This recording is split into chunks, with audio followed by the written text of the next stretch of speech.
तो आज हम पढ़ रहे हैं चैप्टर नंबर 10। चैप्टर नंबर 10 का नाम है मैटर। ठीक है। और लास्ट टाइम जो है इसमें हमने देखा था कि मैटर में हमने पढ़ा था काइनेटिक मॉलिक्यूलर थ्योरी, यानी काइनेटिक मॉलिक्यूलर थ्योरी। और काइनेटिक मॉलिक्यूलर थ्योरी की बेस के ऊपर हमने देखा था कि सॉलिड क्या होता है, solid and properties of solid on the basis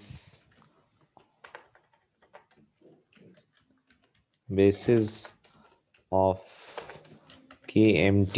KMT मतलब काइनेटिक मॉलिक्यूलर थ्योरी। तो ये जो चीज़ें थी वो हमने पिछली दफ़ा देखी थी। आज जो है हम देखेंगे कि लिक्विड क्या होता है और गैस क्या होता है काइनेटिक मॉलिक्यूलर थ्योरी के तहत, और उसके अंदर उसकी क्या प्रॉपर्टीज़ होती हैं। ठीक है, तो उसके लिए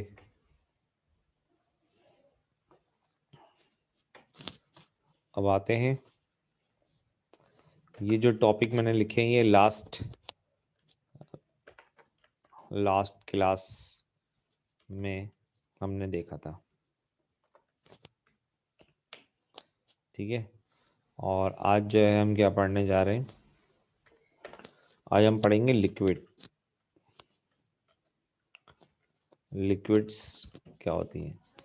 क्योंकि आपकी किताब में जो है जो सिलेबस शॉर्ट हो गया है उसके अंदर सिर्फ लिखा हुआ है काइनेटिक मॉलिक्यूलर थ्योरी।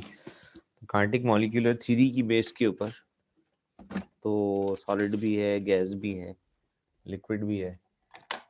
तो इसलिए मैं आपको ये चीज़ें करा दे रहा हूँ। मे बी कि हो सकता है ये थोड़ा एक्स्ट्रा हो जाए, लेकिन मैं ये करा दे रहा हूँ। ठीक है, तो लिक्विड्स किसे कहते हैं?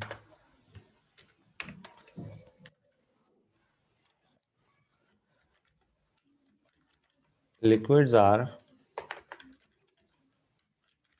डिफाइंड एज, लिक्विड्स को हम कैसे डिफाइन करते हैं?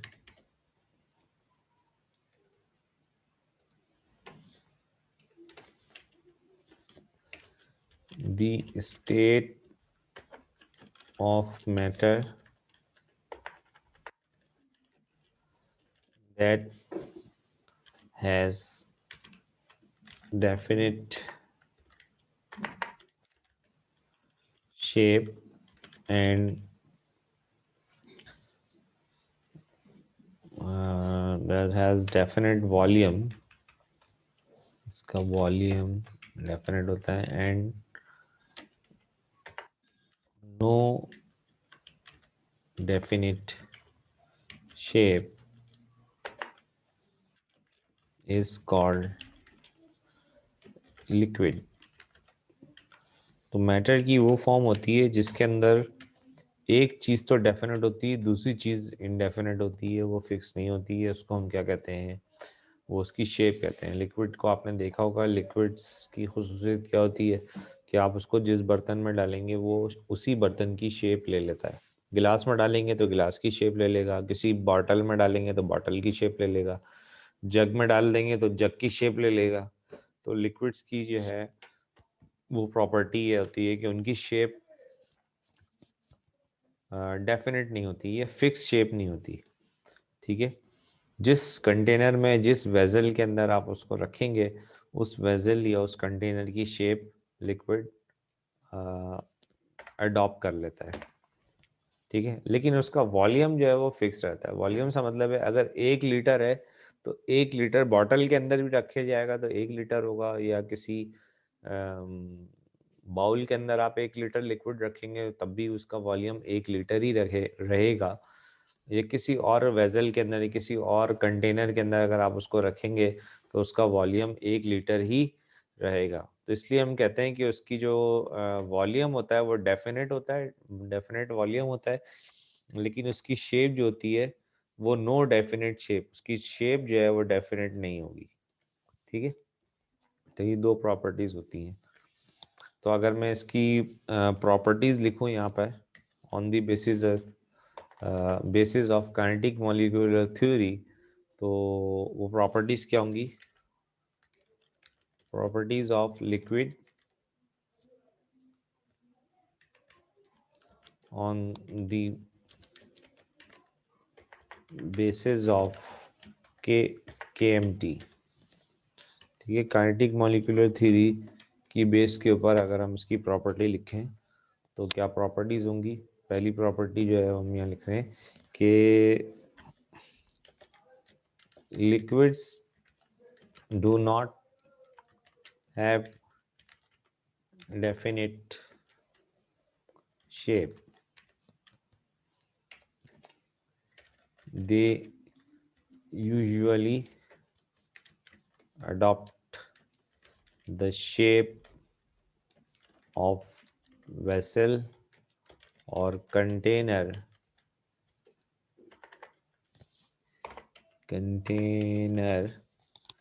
in which they are poured।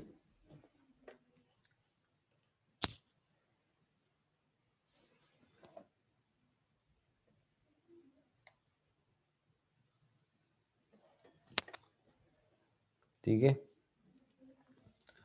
तो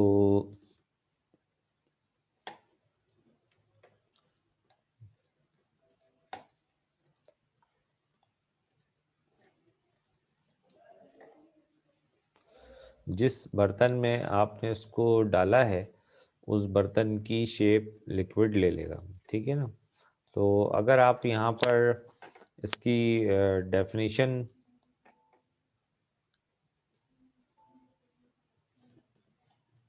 के अंदर अगर आप इम्तिहान में ये पॉइंट लिखना चाह रहे हैं तो आप कितना लिखेंगे? आप सिर्फ इतना पॉइंट भी अगर लिख दें तो क्या हो जाएगा? ये काफ़ी हो जाएगा। ठीक है ना? ये जो ब्लू कलर से मैंने लिख लिया, liquids do not have definite shape. ठीक है, अच्छा जी, ये हो गया। उसके बाद दूसरा पॉइंट हम लिखेंगे कि लिक्विड्स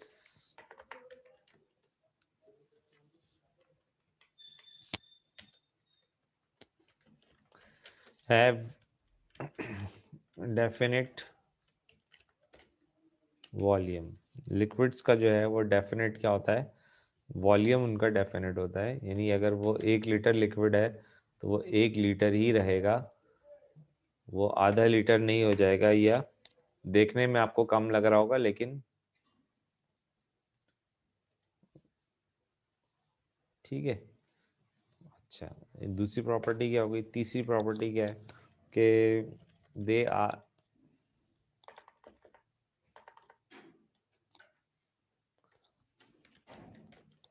आर स्लाइटली कंप्रेसिबल। ठीक है, लिक्विड्स जो होते हैं वो बहुत मामूली से क्या होते हैं?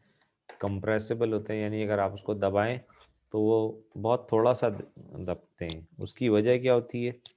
उसका रीज़न क्या होता है? वो आगे हम लिखते हैं कि बिकॉज देयर देयर इज अ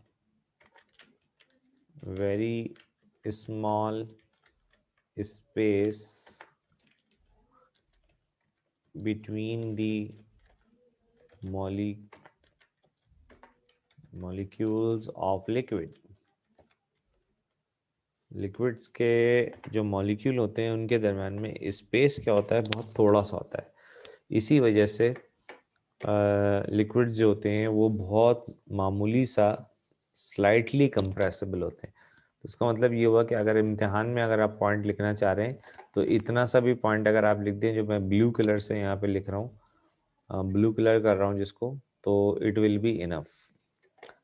ठीक है, तो लिक्विड जो होते हैं वो बहुत मामूली सा कंप्रेस हो सकते हैं या दे are slightly compressible.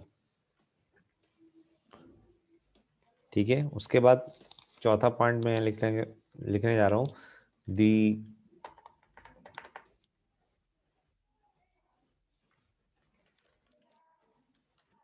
the molecules of liquid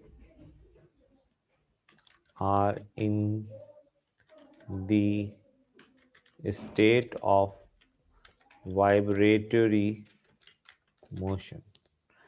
molecules जो होते हैं लिक्विड के या जो भी एटम होते हैं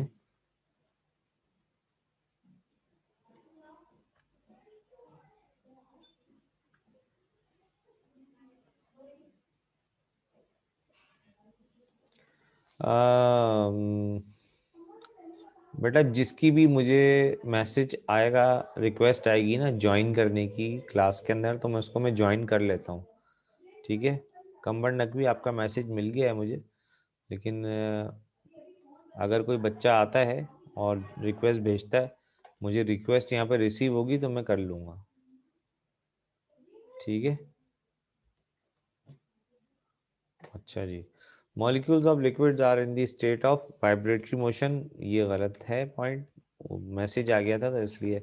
are in the state of sliding motion, जो मॉलिक्यूल्स होते हैं लिक्विड के उनके अंदर जो मोशन होती है वो कौन सी होती है, एक दूसरे के ऊपर स्लाइड कर रहे होते हैं। तो जब वो स्लाइड करते हैं इसी वजह से लिक्विड जो है वो एक पॉइंट से या एक एंड से दूसरे एंड तक वो क्या करता है, फ्लो करता है, ठीक है। तो याद रखिएगा कि लिक्विड्स के जो मॉलिक्यूल्स होते हैं वो क्या करते हैं, स्लाइड कर रहे होते हैं। क्लियर हो गई ये बात? अच्छा, उसके बाद there is a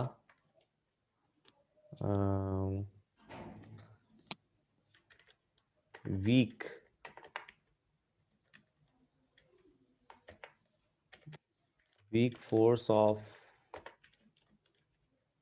attraction among the molecules of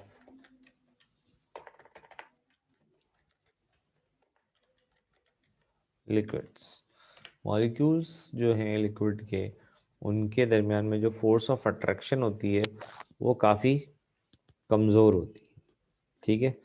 इसीलिए चूंकि वो फोर्स ऑफ अट्रैक्शन वीक होती है इसीलिए वो एक दूसरे के ऊपर स्लाइड कर रहे होते हैं। जबकि सॉलिड्स के अंदर हमने देखा था कि जो मॉलिक्यूल्स के दरमियान में फोर्स ऑफ अट्रैक्शन थी वो स्ट्रांग थी, और जब स्ट्रांग फोर्स ऑफ अट्रैक्शन से मॉलिक्यूल अट्रैक्ट हो रहे होंगे तो वो कभी भी मूव नहीं करेंगे, और जब वो मूव नहीं करेंगे तो लिक्विड्स जो जो सॉलिड्स होते हैं वो रिजिड हो जाते हैं। रिजिड मतलब सख्त हो जाते हैं।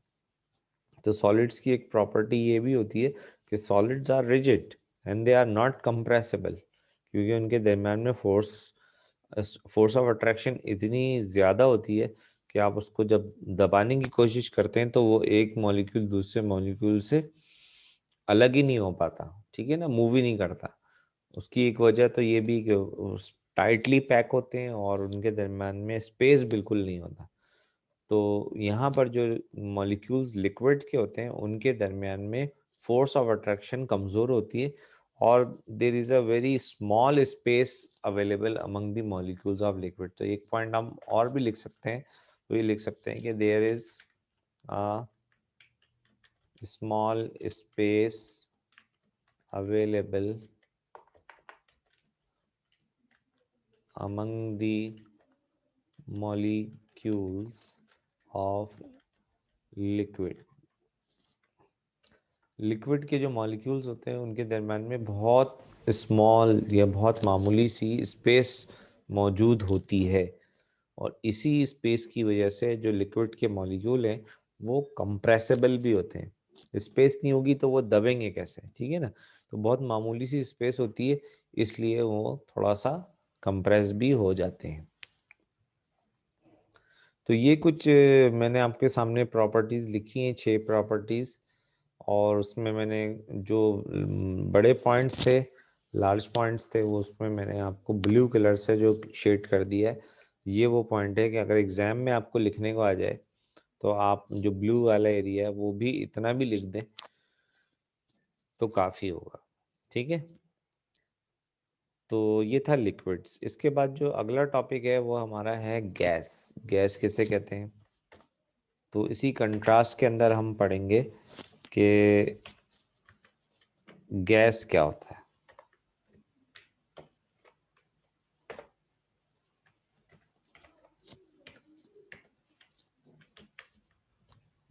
Gas is defined as, gas को हम कैसे डिफाइन करते हैं कि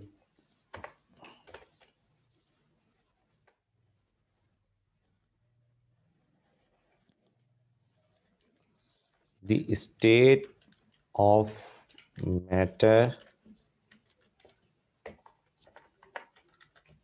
which has no definite shape and no definite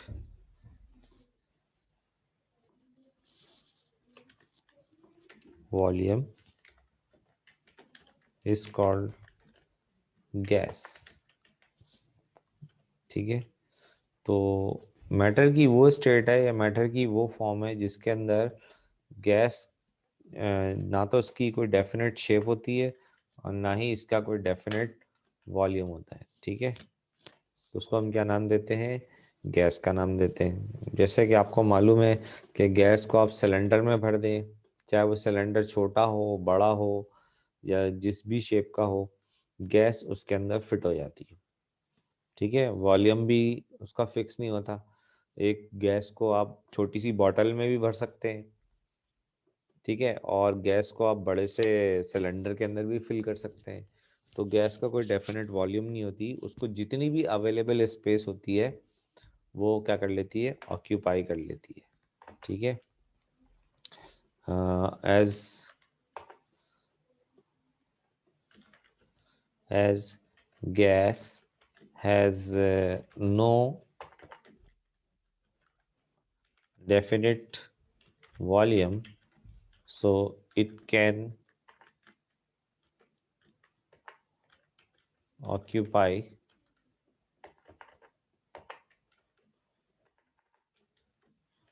the whole space available in the container। ठीक है, ये मैंने ये छोटा सा इसको एक्सप्लेन कर दिया है जुमले को कि as gas has no definite volume, चूँकि इसका कोई वॉल्यूम नहीं होता, लिहाजा आप कंटेनर में या जो भी आप सिलेंडर हो या कोई और चीज़ हो जिसमें आप गैस को फिल कर रहे हैं, उसकी पूरी स्पेस को क्या कर लेती है, अवेलेबल स्पेस को ऑक्यूपाई कर लेती है। ठीक है ना। एंड उसके बाद दूसरा पॉइंट यह है कि gas has an ability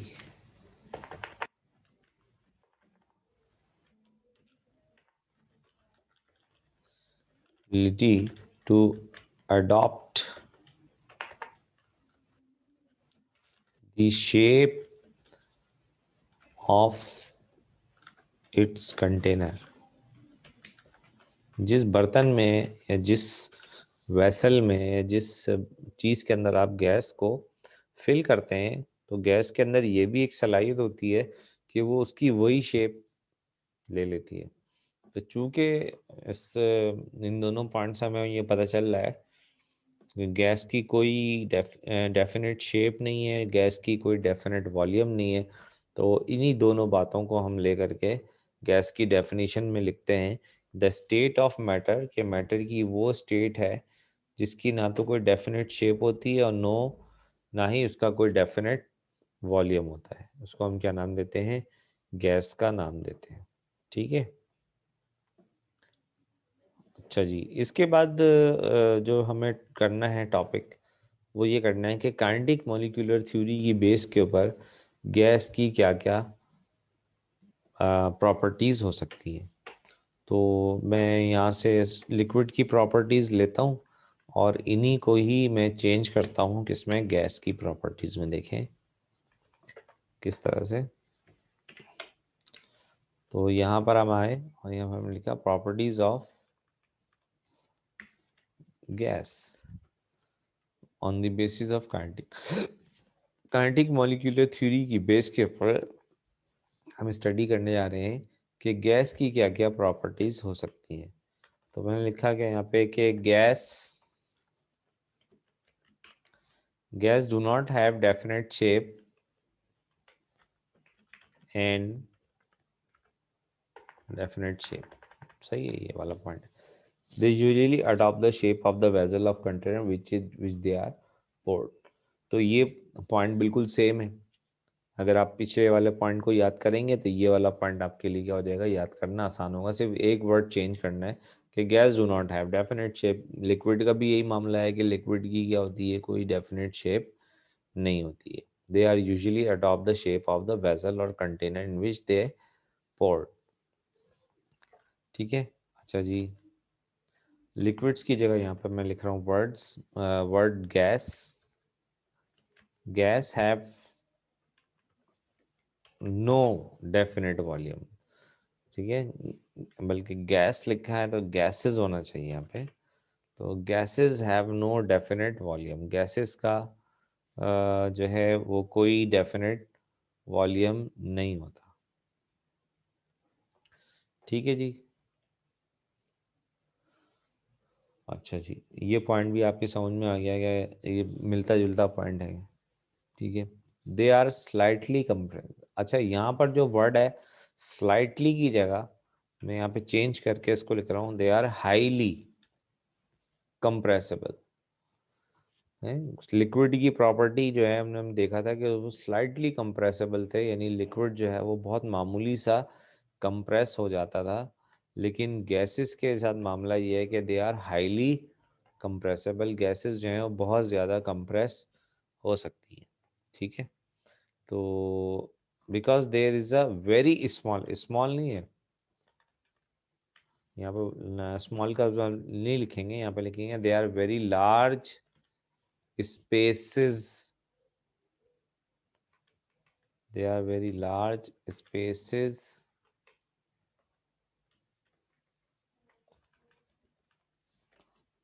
among the molecules of gas। क्योंकि जो गैस के जो मॉलिक्यूल होते हैं उनके दरम्यान में बहुत ज़्यादा स्पेसेस अवेलेबल होती हैं। ठीक है ना। तो इसलिए ज़्यादा स्पेस होने की वजह से जब आप उनको दबाते हैं तो वो कंप्रेस करते हैं, तो वो कंप्रेस होती चली जाती हैं और बहुत ज़्यादा कंप्रेस हो जाती हैं। इसलिए हमने यहाँ पे पॉइंट नंबर 3 में लिखा दे आर हाईली कंप्रेसिबल। ठीक है, वो बहुत ज़्यादा क्या होती हैं, गैसेस जो होती हैं वो बहुत ज़्यादा दबने की सलाहियत रखती हैं। They are very highly compressible. अच्छा जी, उसके बाद नेक्स्ट पॉइंट क्या है, मॉलिक्यूल्स ऑफ लिक्विड। यहाँ पे हम इसको चेंज कर देते हैं, क्या कर देते हैं, molecules of gas are in the states of random motion. ठीक है, रैंडम और हैजर्ड हैजर्ड मोशन। ठीक है, ये रैंडम या हैजर्ड मोशन क्या होती है, रैंडम मोशन। ठीक है, हैजर्ड मोशन या रैंडम मोशन का मतलब क्या होता है, एक ऐसी मोशन जिसके अंदर कोई डायरेक्शन स्पेसिफिक ना हो। मोशन जो है वो किसी भी डायरेक्शन के अंदर हो रही हो, ऐसी मोशन को हम क्या बोलते हैं, रैंडम या हैजर्ड मोशन कहते हैं। तो हमने ये देखा कि गैस के जो मॉलिक्यूल हैं, जब आप उनको अलाउ करते हैं किसी वेसल के अंदर या किसी जगह पे स्पेस के अंदर, तो वो जितनी भी स्पेस उनको अवेलेबल होती है उस पूरी स्पेस के अंदर रैंडमली मूव करते हुए उस पूरी स्पेस को ऑक्यूपाई कर लेते हैं। ठीक है, तो ये पॉइंट भी आपकी समझ में आ गया। There is a weak force of attraction, there is no force of attraction among the molecules of liquid. यहाँ पर गैस की अगर आप बात करें तो गैस के मॉलिक्यूल्स के दरमियान में किसी किस्म की कोई फोर्स ऑफ अट्रैक्शन नहीं पाई जाती है, इसीलिए वो पूरे स्पेस को ऑक्यूपाई कर लेते हैं, फैल जाते हैं पूरे एनवायरनमेंट में। ठीक है, और there is a small space available among the molecule. तो स्मॉल स्पेस की जगह यहाँ पर जो वर्ड आएगा वो आएगा there is a huge space available among the molecules of gas. Gas के मॉलिक्यूल्स के दरमियान में ह्यूज स्पेस, बहुत ज़्यादा स्पेस क्या होती है, अवेलेबल होती है। तो ये हमने कुछ पॉइंट पढ़े काइनेटिक मॉलिक्यूलर थ्योरी की बेस के ऊपर। लिक्विड्स के कुछ पॉइंट पढ़े हमने, ठीक है, और कुछ पॉइंट हमने क्या देखे, गैसेस के देखे। तो 5 पॉइंट उसके, 6 पॉइंट उसके और 6 पॉइंट उसके। तो आज की क्लास के अंदर हम यही चीज़ें डिस्कस करेंगे जो हमने की, कि सॉलिड्स क्या होते हैं, लिक्विड क्या होते हैं, गैस क्या होती हैं। ठीक है, इंशाल्लाह नेक्स्ट क्लास के अंदर हम नेक्स्ट टॉपिक पढ़ेंगे।